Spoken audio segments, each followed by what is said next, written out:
Hello जी, अस्सलाम वालेकुम। This is the second lecture of 7 Cs of communication और आज जो हम डिस्कस करने जा रहे हैं दो सीज़ वो हैं कॉन्क्रीटनेस एंड क्लैरिटी। पिछली वीडियोस में हम पिछली वीडियो जो थी सीरीज़ की उसमें हमने 7 सीज़ को डिफ़ाइन कर दिया था कि वो क्या होते हैं और इसके साथ साथ हमने दो सीज़ जो कि भी काफ़ी इंपॉर्टेंट चीज़ हैं में क्लैरिटी जिसमें कंसाइसनेस एंड कम्प्लीटनेस है वो पिछली वीडियो में डिस्कस हो गई थी।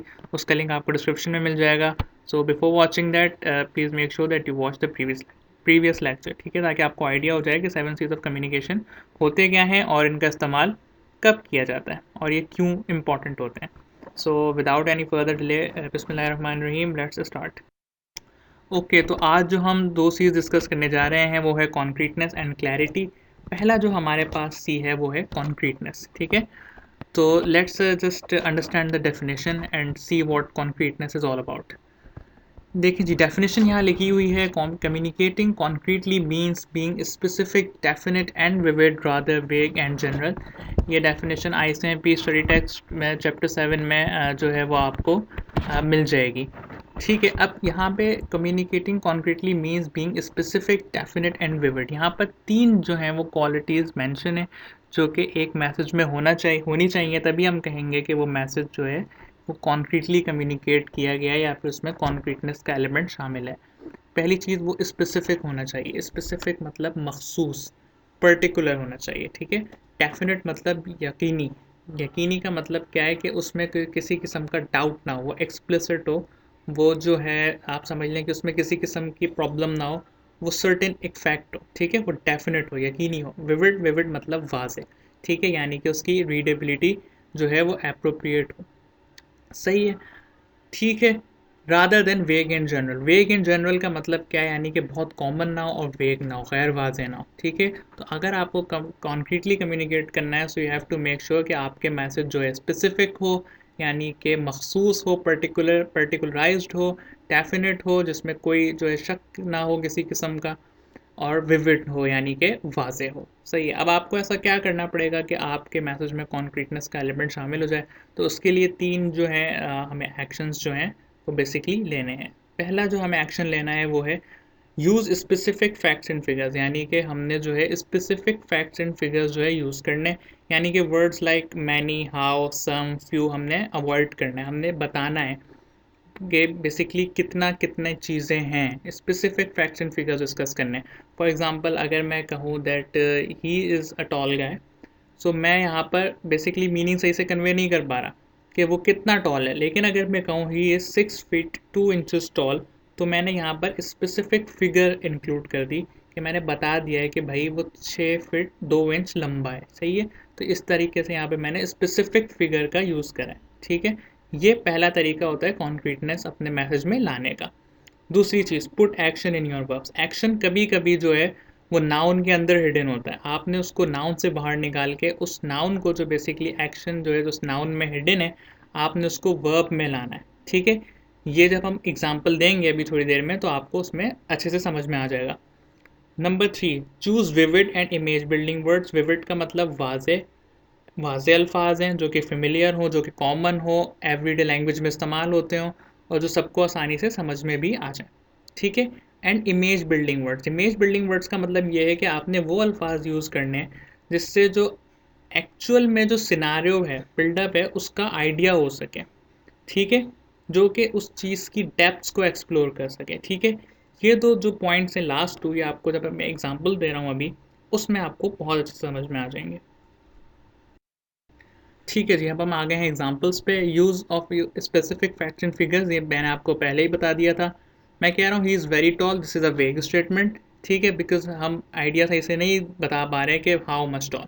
But when I am saying he is 6 feet 2 inches tall, I am using the specific figure, जिससे कंप्लीट आइडिया आपको मिल रहा है कि भाई वो 6 फीट 2 इंचेस लंबा है, सही है। तो ये कॉन्क्रीटनेस इंश्योर करने का पहला मेथड होता है।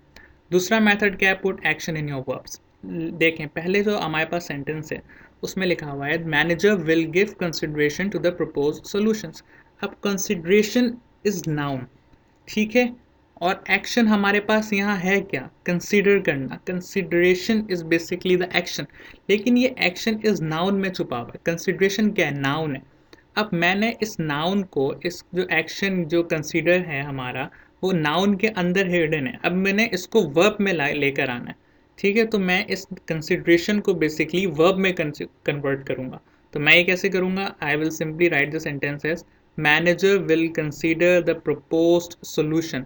तो ये जो कंसिडरेशन था, ये जो एक्शन था कंसीडर करना, जो कि एक नाउन की फॉर्म में था, मैंने उसको उस नाउन की फॉर्म से निकाल के वर्ब में कन्वर्ट कर दिया। Now consider is the verb, ठीक है। I hope you got the point, सही है। Use of vivid and image building words. Instead of writing exam was hard, write exam was as hard as one could ever imagine. ठीक है, मैं जब paper दे के आया तो मैंने कहा एग्ज़ाम मुश्किल था, ठीक है। लोगों को आइडिया हो गया कि एग्ज़ाम मुश्किल था, but nobody could guess कि एग्ज़ाम कितना मुश्किल था, उसका लेवल ऑफ डिफ़िकल्टी क्या था। तो अगर मैं उसको ऐसे कह दूँ कि exam was as hard as one could ever imagine, तो ये जो मेरा सेंटेंस है दूसरा वाला, ये बेसिकली डिफ़ाइन कर रहा है कि एग्ज़ाम कितना मुश्किल था, कि यानी कि जो कोई सोच भी नहीं सकता था वो क्वेश्चंस या वो एमसीक्यूज़ या उस पैटर्न पे एग्ज़ाम बहरहाल एग्ज़ाम में आ गया। तो ये जो है, इस सेंटेंस के थ्रू मैंने एक इमेज क्रिएट कर दिया एग्ज़ाम का, ठीक है। और अपने सेंटेंस से, अपने वर्ड से मैंने ये बता दिया कि एग्ज़ाम का इमेज बेसिकली क्या होगा, ताकि और लोगों को और जो है वो अच्छे से आइडिया हो सके। Exam was hard is giving us the meaning कि एग्ज़ाम, हाँ ठीक है मुश्किल था, लेकिन जब मैं ये कहूँ कि exam was as hard as one could ever imagine, तो मैंने एक इमेज बना दिया एग्ज़ाम का कि भाई एग्ज़ाम इतना मुश्किल था जितना कोई सोच भी नहीं सकता था, ठीक है।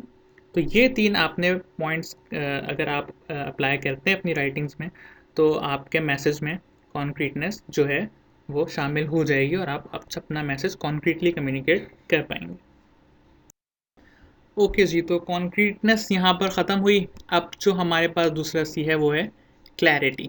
अब क्लैरिटी को हम पढ़ते हैं। क्लैरिटी क्या होती है? Clarity means that the receiver comprehends the message with the same meaning which the sender has in mind. आप जिस इंटेंशंस के साथ मैसेज को सेंड कर रहे हैं, जिस आइडिया के तहत मैसेज को सेंड कर रहे हैं, अगर उसी आइडिया के तहत उसी सेंस में रिसीवर उस मैसेज को इंटरप्रेट कर ले, तो इसका मतलब है कि आपने क्लैरिटी अपने मैसेज में अचीव कर ली है, ठीक है। फॉर एग्ज़ाम्पल, अगर आपने अपॉलॉजी भेजी है, लेकिन अगर रिसीवर ने उसको एज अपॉलॉजी एक्सेप्ट करने के बजाय एज अ वार्निंग और एज अ थ्रेट इंटरप्रेट कर लिया, तो इसका मतलब है कि आपके मैसेज में क्लैरिटी नहीं थी, और जो आपका रिसीवर है या जो आपके मैसेज का रीडर है, उसने आपके मैसेज को गलत इंटरप्रेट किया।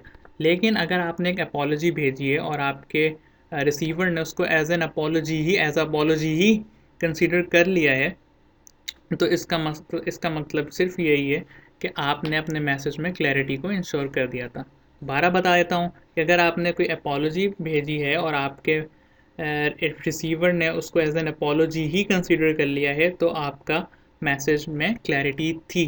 That means that you have managed to ensure clarity in your message, ठीक है। अब क्लैरिटी को हम कैसे अपने मैसेज में लाएं, उसके लिए क्या करना पड़ेगा, उसके लिए भी हमारे पास जो है वो 2 पॉइंट्स गिवन है। सबसे पहले जो आपने काम करना है वो है use short, familiar and conversational words. आपने जो है कोई ब्यूरोक्रेट लेवल की जो है लैंग्वेज इस्तेमाल नहीं करनी, आपने short, familiar and conversational words इस्तेमाल करने। यानी कि आपने वो लैंग्वेज यूज़ करनी है जो आके आपके रिसीवर के समझ लें क्वालिफ़िकेशन के मुताबिक हो, या वो लैंग्वेज यूज़ करनी है जो आपका रिसीवर बेसिकली अंडरस्टैंड कर सके। वो कौन सी लैंग्वेज होगी, उसके लिए आपको short words, familiar and conversational words use करने जो हम नॉर्मल एवरीडे कॉन्वर्जेशंस में यूज़ करते हैं, सही है। And number 2 is use of effective sentences and paragraph. यह काम आप 2 बातों से कर सकते हैं, यूनिटी एंड कोहेरेंस। यूनिटी का मतलब, पहले यूनिटी हम समझ लेते हैं। Unity means that a main idea is present in a paragraph and all the other ideas must be pertinent to that main idea, ठीक है। यानी कि एक सेंट्रल आइडिया है पैराग्राफ का। फॉर एग्जांपल, पैराग्राफ शुरू हुआ, आपने एक सेंट्रल आइडिया डाल दिया जिससे हमें पता चल गया कि पैराग्राफ किस हवाले से, what paragraph is all about. उसके बाद आप जितना भी उसके बाद उस पैराग्राफ में लिखेंगे, अपने आइडिया को मज़ीद आप डिफ़ाइन करेंगे, एवेल्यूएट करेंगे, एक्सप्लेन करेंगे, तो जो अभी आप सेंटेंसेस लिखेंगे वो सब उस मेन आइडिया से ही रिलेटेड होने चाहिए, उनका आइडिया चेंज नहीं होना चाहिए। इसकी एग्जांपल भी आपको दे देंगे, इससे आपको ये मज़ीद अच्छे से समझ में आ जाएगा। ठीक है, कोहेरेंस क्या है? Coherence is making the connections with in a sentence and between a sentence in such a way that make receiver comprehend the central idea clearly.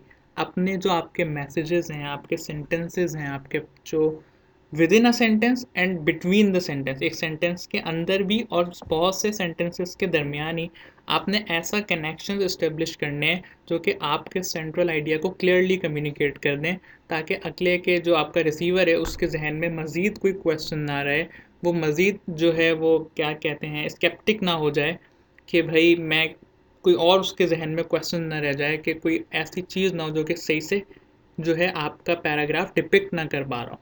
तो आपने कोहेरेंस ऐसे रखनी है। कोहेरेंस का मतलब यही है कि आप अपने सेंटेंस में और अमंग द सेंटेंसेस आप ऐसा कनेक्शन इस्टेब्लिश कर दें कि आपका सेंट्रल आइडिया जो है या जो बात आप कन्वे करना चाह रहे हैं वो clearly without any information missing आपका रिसीवर समझ सके। अब इसकी एग्जांपल्स देख पढ़ लेते हैं, आपको और से समझ में आ जाएगा। Short, familiar and conversational words. Instead of saying predicament, simply say difficulty. Predicament बहुत कम लोगों को पता होगा कि इसका मतलब क्या है। This is not a conversational word ना, ठीक है। तो जो हाई क्वालिफाइड लोग होते हैं या जिनकी वोकेबलरी अच्छी है उनको तो इसका मतलब पता होगा, लेकिन कॉर्पोरेट कम्युनिकेशन में आप ऐसे अल्फाज यूज़ ना करें तो बेहतर है। इंस्टेड ऑफ दिस आप सिंपली कह सकते हैं डिफ़िकल्टी। ठीक है, I am facing the predicament. आपका जो रिसीवर है वो कंफ्यूज हो सकता है कि व्हाट इज़ प्रेडिकमेंट, बट अगर आप ये कह दें कि डिफ़िकल्टी, तो difficulty is the very conversational word और सबको ही इसका मतलब पता होता है। ठीक है, यूनिटी। अब मैं आपको बताऊंगा कि यूनिटी क्या होती है through this example. She is a brilliant student and Taj Mahal was built by Shah Jahan. कोई कनेक्शन है सेंटेंसेस में, कोई इसका सेंस है। शी इज़ ब्रिलियंट स्टूडेंट, हम क्या बात कर रहे हैं और एंड के बाद हमने क्या बात शुरू कर दी, Taj Mahal was built by Shah Jahan. तो ऐसा कोई आप पॉइंट कभी भी अपने एग्जाम में देखें कि जब सेंटेंसेस में यूनिटी ना हो, यानी कि यहाँ पर कोई और चीज़ डिस्कस हो रही है, she is a brilliant student, so हम इमेजिन कर सकते हैं कि भाई किसी स्कूल के बारे में बात हो रही है, किसी क्लास के बारे में बात हो रही है, किसी स्टूडेंट के बारे में बात हो रही है, but right after that I am saying that Taj Mahal was built by Shah Jahan. तो there is absolutely no unity in this sentence. इसका मतलब क्या है कि यूनिटी मिसिंग है सेंटेंस में। तो कौन सा सी मिसिंग है? कॉन्क्रीटनेस मिसिंग है। ठीक है, तो यूनिटी होनी चाहिए। अगर मैं यहाँ पर she is a brilliant student कह रहा हूँ तो मैं आगे भी सेंटेंस को जो है वो उसी स्टूडेंट के हवाले से ही लेके चलना चाहिए। उसके मज़ीद उसकी जो पर्सनैलिटी में कैरेक्टरिस्टिक्स हैं वो ही मुझे बताने चाहिए, उसी के बारे में मज़ीद एक्सप्लेन करना चाहिए। मेरे आगे के आइडियाज़ उसी स्टूडेंट के हवाले से होने चाहिए, ना कि मैं ताजमहल डिस्कस करना शुरू कर दूँ। तो इस सेंटेंस में कोई यूनिटी नहीं है। ठीक है, तो जब भी आप एग्ज़ाम में भी कोई ऐसी एमसीक्यू देखें जिसमें यूनिटी ना हो सेंटेंसेस में, तो आप समझ जाएं कि इसमें जो सी मिसिंग है वो है कॉन्क्रीटनेस। सही है। कोहेरेंस की एग्जांपल अब आपके सामने है। मैं यह सेंटेंस लिख रहा हूँ, after completing her work Nadia and her father went for shopping. In this sentence it is not clearly mentioned that who is performing the action. Instead following sentence convey all the information clearly. देखें, after completing her work Nadia and her father went for shopping. After completing her work, क्या आपको पता है, क्या आप clearly with no doubt ये बता सकते हैं कि who is completing her work? आप नहीं बता सकते। So there misconfusion, there is a question कि who is completing her work. भाई कौन अपना काम पूरा करके नादिया और कौन अपना काम पूरा कर रहा है कि नादिया और उसके अब्बा शॉपिंग पे जा रहे हैं? तो इस इंफॉर्मेशन में हमें नहीं पता चल रहा कि basically who is completing her work. लेकिन अगर ही मैं इस सेंटेंस को ऐसे लिख लूँ, after Nadia had completed her work she and her father went for shopping. अब जो है ये सेंटेंस बिल्कुल जो है वो समझ लें आप विविड हो चुका है, वाजे हो चुका है, इसमें कोई डाउट बाकी नहीं रहा। मैंने कहा कह दिया कि after Nadia had completed her work she and her father went for shopping. अब हमें पता चल रहा है कि नादिया ने जब अपना काम पूरा कर लिया तो वो और उसके फादर शॉपिंग पे चले गए। ठीक है, तो ये सेंटेंस जो दूसरा वाला है वो हमारे तमाम क्वेश्चंस जो है वो आंसर कर रहा है, जबकि ऊपर वाले सेंटेंस में हमारे कन्फ्यूजन है कि after completing her work Nadia and her father went for shopping. किसने अपना काम पूरा किया कि नादिया और उसके अब्बा जो है वो शॉपिंग पे चले गए? तो ये क्वेश्चन हमने आस्क कर दिया इसी सेंटेंस को दूसरे अंदाज में लिख के कि भाई जब नादिया ने अपना काम पूरा कर लिया तो वो और उसके फादर शॉपिंग पे चले गए. So I think this is it for today. I hope you like the video. If you do, make sure to like, comment, share, subscribe the channel. और मिलते हैं आपसे अगली वीडियो में. अपना ख्याल रखिएगा, आसपास के लोगों को खुश रखिएगा. जज़ाकल्लाह, अल्लाह हाफ़िज़.